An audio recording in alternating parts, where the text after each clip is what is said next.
दोस्तों, मैं मोहम्मद हफीज़ और आज मैं गुलाम वंश का पार्ट 2 लेकर आपके सामने फिर हाजिर हूँ।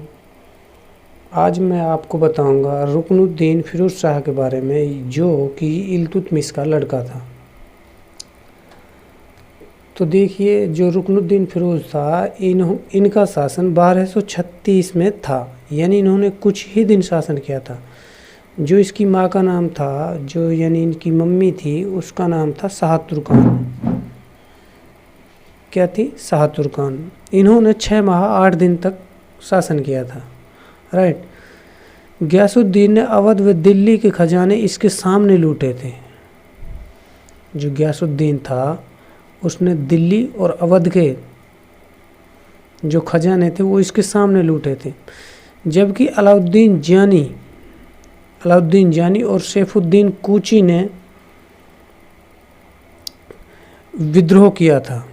यानी अलाउद्दीन जो जानी था, ये लाहौर का सूबेदार था या इक़्तिदार था, और सैफुद्दीन कूची अवध का इक़्तिदार थे। इन दोनों ने मिलकर विद्रोह किया था इसके शासन में।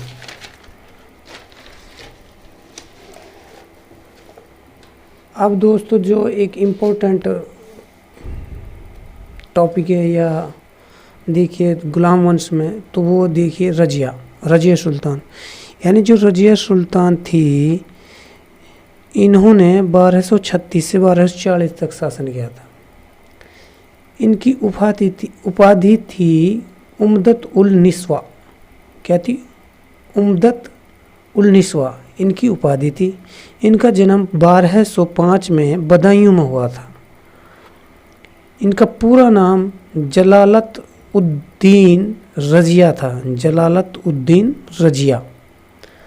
जो इनकी माँ थी, उसका नाम तुर्कमान खातून यानी कुतुब बेगम थी। यानी जो इनकी मम्मी थी, वो तुर्कमान खातून थी, कुतुब बेगम। संस्कृत शिलालेखों में जलालुद्दीन इसका नाम मिलता है। ये पहली व अंतिम मुस्लिम शासिका थी। सिक्के से जो इनका नाम मिला है वो है सुल्तान रजिया अल दुनिया वाला दीन बिन्नत अल सुल्तान। इस नाम के इन्होंने सिक्के डाले थे, यानी ये नाम इसके सिक्कों पर मिला है। ग्वालियर आक्रमण के समय दिल्ली की प्रभारी थी। किसकी प्रभारी थी? दिल्ली की प्रभारी थी। सुल्तान ने उत्तराधिकारी की घोषणा की और स्मारक टंके पर उसका नाम अपने साथ लिखवाया। यानी जो सुल्तान था, कौन? इल्तुतमिश। ये उसकी ही लड़की थी। उसने अपने नाम के साथ इसका नाम सिक्कों पर लिखवाया था। फरिश्ता कहता है कि कुरान का ये शुद्ध उच्चारण करती थी। पिता के जीवन काल में ही शासन के कार्यों में भाग लेती थी। अगर रजिया की बात आगे करें तो तुर्क नूरुद्दीन ने इसके काल में विद्रोह किया था, जिसको निजामुद्दीन औलिया वर्षा जल से भी शुद्ध बताते थे। किसको? तुर्क नूरुद्दीन को। मलिक हसन कारलुग से सहायता मांगी मंगोलों के खिलाफ। जो मलिक हसन कारलुग था, उसने रजिया से मंगोलों के खिलाफ सहायता मांगी थी और इन्होंने वादा भी किया था। अगर आगे मैं बात करूं रजिया के, देखिए जो ख्वाजा मुहाज़बुद्दीन था, मुहाज़बुद्दीन और मलिक सैफुद्दीन ऐबक बहतूत, ये दो मेन इम्पोर्टेंट इसके अधिकारी थे। यानी ये ख्वाजा मुहाज़बुद्दीन जो था, ये वजीर था और इसकी उपाधि ही थी निज़ामुल मुल्क। जबकि जो मलिक सैफुद्दीन ऐबक बहतू था, ये सेना का मुख्य था, यानी सेना का प्रधान था, और इसकी उपाधि थी कुतलूग खां। ठीक है। जो कुतलूग खां था, इसके बाद कुतुबुद्दीन हसन गोरी को नायब लश्कर का पद दिया गया था। किसको? कुतुबुद्दीन हसन गोरी। ठीक है। हबीबुल्लाह मोहद्दी क्या कहते हैं कि नायब लश्कर का पद रजिया ने ही शुरू किया था। किसने किया था? रजिया ने। रजिया प्रथम अभियान रणथंभौर पर किया रजिया ने, और उसके बाद इन्होंने फिर ग्वालियर पर भी आक्रमण किया था, परंतु ये दोनों ही आक्रमण असफल रहे थे, यानी सक्सेसफुल नहीं रहे थे। उधर चालीसा का संघर्ष भी चल रहा था जो इल्तुतमिश ने बनाया था। इसने क्या किया, जो जलालुद्दीन याकूत था उसको अमीर आखुर का पद दे दिया था। किसका पद दे दिया था? अमीर आखुर का। इसीलिए ये जो चालीसा का संघर्ष था ये चल रहा था, क्योंकि इनको ये बुरा लगा था। कुछ राइटर कहते हैं कि जलालुद्दीन याकूत के प्रति जो रजिया थी कुछ ज़्यादा ही आकर्षित थी। इब्न बतूता क्या कहता है कि जो अबिसीनियाई के प्रति चाव अपराधात्मक था, यानी जो उसके प्रति उसका चाव था वो अपराधात्मक था, जबकि फरिश्ता कहता है कि याकूत बाहों में उठाकर घोड़े पर बिठाता था, यानी रजिया को जो वो था जलालुद्दीन याकूत बाहों में उठाकर घोड़े पर बिठाता। इसामी कहता है शासन के बजाय चरखा संभालना चाहिए था, यानी रजिया को क्या करना चाहिए था? शासन के बजाय चरखा संभालना चाहिए था। ये बात कही है, ठीक है।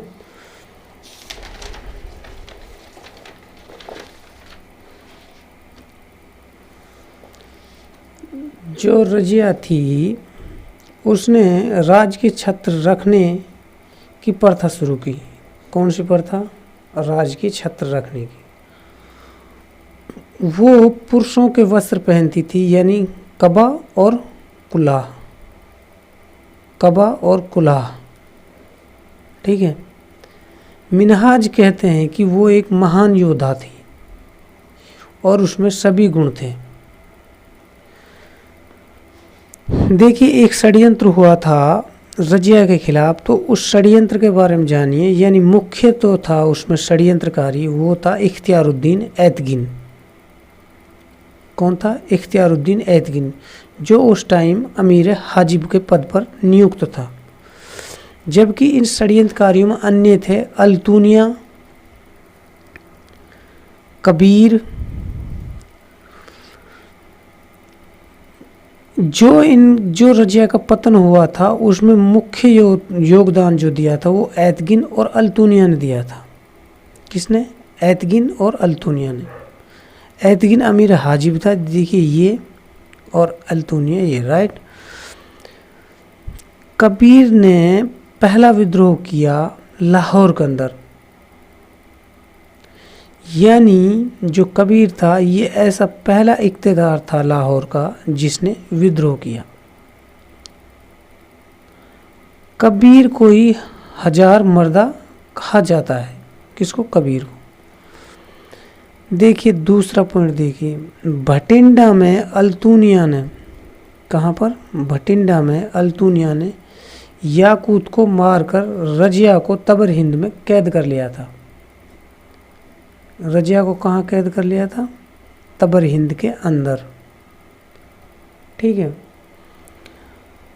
उधर दिल्ली में बहराम शाह शासक बन गया था। कौन? बहराम शाह। ये बहराम शाह था जो दिल्ली में शासक बन गया था। ये इम्पोर्टेंट है। भटिंडा में अल्तुनिया को किसने? अल्तुनिया ने किसको मार दिया था? याकूत को, और तबर हिंद में रजिया को कैद कर लिया था, राइट। तो रजिया ने क्या किया? रजिया ने अल्तुनिया से ही शादी कर ली। किससे शादी कर ली? अल्तुनिया से। जब याकूत मारा गया थी शादी कर ली। पर हुआ क्या कि अक्टूबर 1240 में कैथल के समीप, कहाँ पर? कैथल के समीप डकैतों ने इनको मार दिया। मिनहाज कहता है कि रजिया ने कुल 3 वर्ष 6 माह और 6 दिन शासन किया था, ठीक है। इसके बाद हम देखते हैं मुइजुद्दीन बहराम शाह को। इसको पढ़ते हैं। जो मुइनुद्दीन बहराम शाह था इसने 1240 से 1242 तक शासन किया था, ठीक है। ये तुर्की गुलामों की बढ़ती शक्ति का प्रतीक था। कौन? मुइजुद्दीन बहराम शाह। जो तुर्की अधिकारी थे, यानी जो तुर्की अधिकारी थे, उन्होंने नायब मुमलिकात पद का सृजन किया, यानी उप सुल्तान का। किसका? नायब मुमलिकात यानी उप सुल्तान इन लोगों ने बनाया था, तुर्कों ने। बहराम शाह जो था, ये सारे अधिकार इसने किसको? नायब को सौंप दिए थे। किसको सौंप दिए थे? नायब को। सत्ता के यहाँ पर अब 3 दावेदार हो चुके थे। कौन हो चुके थे? 3 दावेदार हो चुके थे। देखिए कौन कौन थे। नंबर 1 पर तो था सुल्तान, दूसरे नंबर पर आता था नायब यानी ऐतगीन, तीसरे नंबर पर आ जाता वजीर यानी मुहाजिबुद्दीन। राइट। जो ऐतगीन था, इसने इल्तुतमिश की पुत्री से विवाह किया। शाही प्रतीक के रूप में इसने नौबत यानी नगाड़ा रखना शुरू कर दिया। किसने? ऐतगीन ने। बहराम शाह जो था, उसने ऐतगीन का वध करा दिया। किसका वध करा दिया? ऐतगीन का वध करा दिया बहराम शाह ने। अमीर हाजिब जो बदरुद्दीन रूमी शंकर था, यानी बदरुद्दीन शंकर रूमी था, अब वो शक्ति का केंद्र बन गया। यानी ऐतगीन खत्म, अब ये शक्ति का केंद्र बन गया। बहराम शाह जो था, उसने फिर क्या किया? शंकर रूमी और मिहिर के काजी को फिर टपकवा दिया, यानी मरवा डाला। राइट, मरवा दिया। क्या हुआ? 1241 में लाहौर पर मंगोलों के जो मंगोल थे, उसका ताहिर बहादुर का आक्रमण हुआ। कब? 1242 में लाहौर पर। किसका? ताहिर बहादुर ने आक्रमण कर दिया और उसका पतन हो गया। ये सबसे महत्वपूर्ण घटना थी इस टाइम की। तो सुल्तान ने क्या किया? सेना भेजी और मुहाजिबुद्दीन को भी उनके साथ भेज दिया। लेकिन जो मुहाजिबुद्दीन था, इसने क्या किया? इसने सेना को भड़का दिया, यानी तुर्कों को भड़का दिया। और तुर्कों ने फिर क्या कर दिया? सुल्तान को मार डाला। तो इस सुल्तान ने 2 वर्ष 15 दिन शासन किया। उसके बाद आता है अलाउद्दीन मसूद शाह। अलाउद्दीन मसूद शाह था, इन्होंने 1242 से 1246 तक शासन किया। कब से कब तक? 1242 से 1246 तक। ठीक है, इन्होंने शासन किया। ठीक, ये इल्तुतमिश के पुत्र फिरोज शाह का पुत्र था। कौन? अलाउद्दीन मसूद शाह। सिक्कों पर अंतिम अब्बासी खलीफा अल मुस्तसीम का नाम अंकित करवाया। किसने? अलाउद्दीन मसूद शाह ने अपने सिक्कों पर अंतिम अब्बासी खलीफा अल मुस्तसीम का नाम अंकित करवाया। बल्कि शासन नहीं करेगा, नायब करेगा, यानी नायब पद आ गया। यानी ये पहले मैं आपके लिए बता चुका हूँ कि सुल्तान का जो पद था वो इतना इम्पोर्टेंट नहीं था। एक नया पद बनाया था नायब का, यानी वो शासन करेगा। और ये पद किसको दिया गया था? कुतुबुद्दीन हसन को दिया गया था, मलिक कुतुबुद्दीन हसन को। तुर्क सरदारों ने वजीर मुहाजिबुद्दीन को हटाकर अबू बकर को वजीर बना दिया था। किसको? मुहाजिबुद्दीन को हटाकर अबू बकर को वजीर बना दिया। इसी समय में क्या हुआ कि मलिक इजुद्दीन किसलू खां उर्फ बलबन बुजुर्ग अपने को सुल्तान घोषित कर दिया। किसने? मलिक इजुद्दीन किसलू खां उर्फ बलबन बुजुर्ग ने अपने को सुल्तान घोषित कर दिया। और इल्तुतमिश जो था उसके महलों पर इन्होंने क्या कर लिया, अधिकार कर लिया, यानी कब्जा कर लिया। किसने? बलबन बुजुर्ग ने। परंतु हुआ क्या कि इन्होंने नागौर जो इक्ता थी उसके बदले में अपना सिंहासन त्याग दिया, यानी छोड़ दिया। तुर्कों ने बलबन को अमीर हाजिब बना दिया। तुर्कों ने क्या कर, यानी अब मैंने आपके लिए पीछे मैंने आपके लिए बताया कि जो तुर्क थे ये किंग मेकर बन चुके थे, तो इन्हीं के अंडर में ये सारी घटनाएं घटित हो रही थी। तो इन्होंने क्या कर दिया, फिर बलबन को अपना अमीर हाजिब बना दिया। किसको हटाकर? यानी बलबन बुजुर्ग को, जो सुल्तान बना था। उन्होंने फिर नागरिकता के बदले सिंहासन छोड़ दिया, तो तुर्कों ने किसको बना दिया? बलबन को। यही बलबन की शक्ति का काल था। इसी टाइम बलबन की शक्ति सबसे ज़्यादा बढ़ी थी। बलबन ने अफवाह फैला दी कि दिल्ली पर राजपूतों व मंगोलों का हमला होने वाला है। भाई वाह, हैं, मतलब झूठ बोल दिया और क्या कह दिया कि दिल्ली पर मंगोलों और राजपूतों का हमला होने वाला है, जो उस टाइम में बहुत ही शक्तिशाली थे। खुद नसीरुद्दीन यानी जो सुल्तान था, यानी सॉरी खुद नसरुद्दीन एवं उसकी माँ, जो नसरुद्दीन और उसकी माँ थी, उन ने मसूद शाह को जेल में डाल दिया। किसको? मसूद शाह को, यानी सुल्तान को जेल में डाल दिया, जहां पर उनकी मृत्यु हो गई।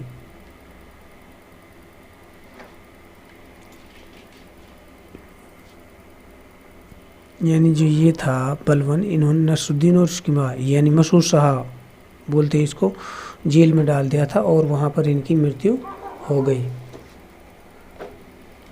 अलाउद्दीन जो मसूद शाह था, इन्होंने 4 वर्ष 1 माह और 1 दिन शासन किया था। जेल में इनकी मृत्यु हो गई। इल्तुतमिश का पुत्र नसरुद्दीन महमूद शासक बना। कौन? नसरुद्दीन महमूद। किसका पुत्र था? इल्तुतमिश का। नसीरुद्दीन महमूद 1246 से 1265 में शासक बना और इसकी जो उपाधि थी वो थी दरवेश की। यानी देखिए, जो मैं यहाँ पर आपके लिए बता कर आया हूँ, यानी जो नासरुद्दीन एवं उसकी माँ थी, उन्होंने मसूद शाह को जेल में डाल दिया था। यानी ये कौन था? ये इल्तुतमिश का पुत्र था। इसने मसूद शाह को जेल में डाला था। किसने डलवाया था? बलबन ने डलवाया था इनको। ठीक है ना। तो देखिए फिर यहाँ पर देखिए, तो नसरुद्दीन ने 1246 से 1265 तक शासन किया। मिन्हाज जो है वो ये कहते हैं कि ये एक आदर्श सुल्तान थे और इसको सुल्तान उस सलातीन कहते हैं। तबकाते नासरी के अंदर जो मिन्हाज की एक किताब है तबकाते नासरी, वो इसको ही प्रसिद्ध है, इसको ही समर्पित है। राइट। जो नसरुद्दीन महमूद था ये शमसी वंश का अंतिम सुल्तान था। क्या था? अंतिम सुल्तान। मिन्हाज क्या कहते हैं कि इल्तुतमिश का सबसे छोटा पुत्र था ये। क्या कहता है कि ये इल्तुतमिश का सबसे छोटा पुत्र था। कौन? नसरुद्दीन महमूद। जबकि वास्तव में ये था इसका पोता, यानी पुत्र था। पुत्र नसीरुद्दीन की मृत्यु 1229 में हो गई थी। यानी क्या कहता है कि जो इल्तुतमिश का पुत्र था नसीरुद्दीन, उसकी मृत्यु तो 1229 के अंदर ही हो गई थी। ये तो सिर्फ उसके नाम की उपाधि थी जो इस नसरुद्दीन महमूद ने ली हुई थी, जबकि ये था इल्तुतमिश का पुत्र, यानी पोता, यानी बेटे का बेटा। इसामी बिना तुर्कों के हाथ पैर हिलाए पैर भी नहीं हिला सकता था। यानी क्या कहता है कि जो ये सुल्तान था नसरुद्दीन, ये तुर्कों के बिना हाथ पैर भी नहीं हिला सकता था। इसी काल में मंगोल हलाकू का दूध 1260 में दिल्ली आया। मिन्हाज कहता है कि 1247-48 में तलसंदा दुर्ग के साथ हिंदू राजा दलकी व मलकी पर विजय प्राप्त की, और यह इन्होंने नासिरी नामा में लिखा है। किसने? मिन्हाज ने। कि इन्होंने जो 1247-48 में तलसंदा दुर्ग था, तो वहाँ पर इन्होंने दलकी और मलकी जो हिंदू राजा थे उन पर विजय प्राप्त की थी।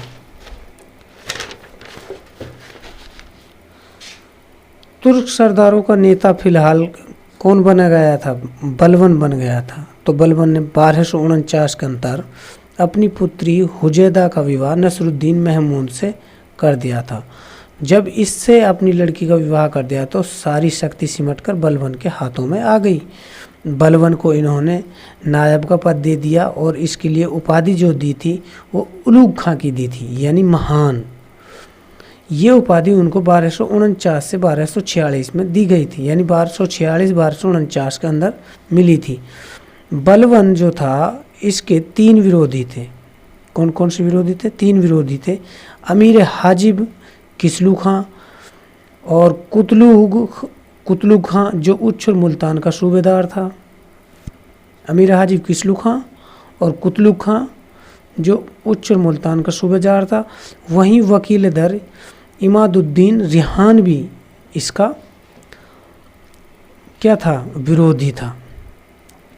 ये भारतीय दल का नेता था। कौन? इमादुद्दीन रिहान। चालीसा का ये सदस्य नहीं था। सुल्तान की मां के साथ शासन पर इन्होंने नियंत्रण किए हुआ था, जबकि बलबन से नायब पद छीन लिया और हांसी फिर नागौर इसको भेज दिया था। किसने? इमादुद्दीन रिहान ने। ये इंडियन का कमाल देखो भाई, बलबन से नायब पद भी छीन लिया था, हांसी भेज दिया, उसके बाद नागौर भेजा इसको। बलबन के भाई से रखा से भटिंडा मुल्तान की इख्तियारी ले ली, यानी भटिंडा मुल्तान की इख्तियारी बलबन के भाई से भी इन्होंने छीन ली। मिनहाज को इन्होंने काजी के पद से भी हटा दिया और शमसुद्दीन बहराइच को इन्होंने बना दिया। लगभग बलबन का टोटली अगेंस्ट था। जो उन्होंने लोगों के लिए पद दिए थे वो पद भी इन्होंने छीनने शुरू कर दिए थे। वजीर मोहम्मद निजाम जुनैदी जो 1253 में इन्होंने अपना वजीर बना दिया था। ठीक है।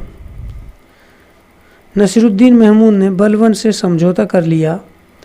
1255 में मिनहाज फिर काजी बना दिया, यानी जिनको रिहान ने हटाया था उसको 1255 में मिनहाज को फिर काजी बना दिया और रिहान को बंदी बनाकर बदायूं लाया गया, जहां 1265 के अंदर नसीरुद्दीन की मृत्यु हो गई।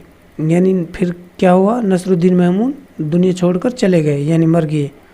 ठीक है। रिहान को तो इन्होंने बंदी बना लिया, तो उसके बाद 1265 में मर गए। फरिश्तार इब्न बतूता क्या बताते हैं कि इसका दोषी बलबन था। वहीं ईसामी कहते हैं कि ससुर ने उसको विष देकर मारा था। यानी क्या कहते हैं कि जो नसीरुद्दीन था, यानी बलबन का दामाद था, खुद बलबन ने इसको विष देकर मार दिया था। अगर दोस्तों आपको मेरा वीडियो पसंद आया हो तो लाइक करें, शेयर करें, सब्सक्राइब करें। धन्यवाद।